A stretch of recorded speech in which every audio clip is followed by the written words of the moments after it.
Music by Deepika दीवाना।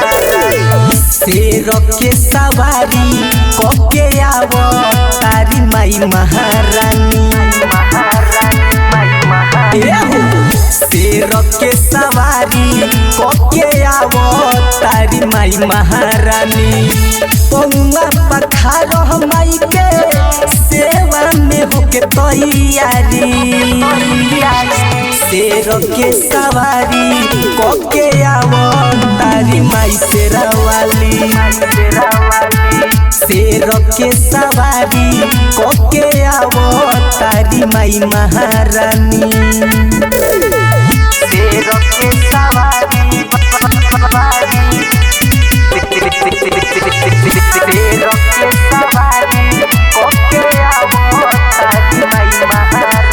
चौख दिया नजराव हो आंगन में जई रोपाव हो।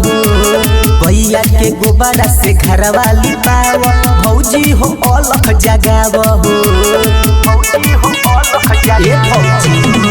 चौख दिया नजराव हो आंगन में जई रोपाव हो। गैया के गोबरा से घरवा लिपाव भौजी हो अलख जगाव हो। धूप अगरबत्ती बारा जल्दी से फौजी ले आई। शेर के सवारी कोके आवो तारी माई महारानी। शेर के सवारी कोके आवो तारी माई मोर भवानी। शेर के सवारी